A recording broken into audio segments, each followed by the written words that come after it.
Assalamualaikum warahmatullahi wabarakatuh. Sampurasun. Rampes. Alhamdulillahirabbil alamin wa bihi nasta'inu ala umuri dunya waddin wa ala alihi wa sahbihi ajmain. Amma ba'du. Sugiring puji raos syukur mangga urang sami-sami sanggakeun ka Gusti Allah anu Maha Gopur. Kalayan widina pisan, alhamdulillah urang dipaparin nikmat sehat dugi tiasa patepung lawung patepang rarai dina ieu raraga meling poe basa indung sadunya.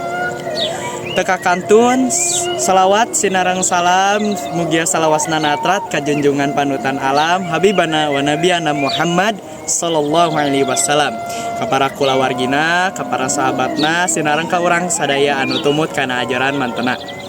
Hadirin sadaya, dina danget ieu sim kuring bade ngadugikeun biantara anu jejerna ngamumule basa Sunda.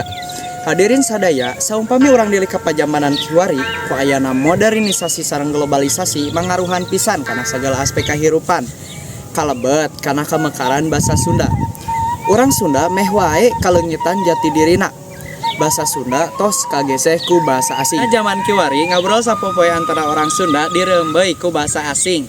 Sapertos nama umpami ngangge basa asing teh langkung ngaronjat rasa percaya dirina sareng langkung gengsi. Hadirin sadaya, basa Sunda minangka salah sahiji kabeungharan bangsa mibanda fungsi minangka alat komunikasi pikeun masyarakatna. Lian teh eta, basa Sunda oge minangka pangdeudel pikeun basa nasional nyaeta basa Indonesia. Kalungguhan basa Sunda minangka basa indung urang Sunda. Cara ngamumule basa Sunda taya sanes urang kedah ngalarapkeun basa Sunda dina paguneman sadidinten. Wah sareng kulawarga di bumi, sareng rerencangan oge sareng masyarakat sanesna. Rupina dicakapkeun sakitu anu kapihatur, hapunten bilih aya cariasan anu kirang merenah, amit mundur. Billahi taufiq wal hidayah. Wassalamualaikum warahmatullahi wabarakatuh.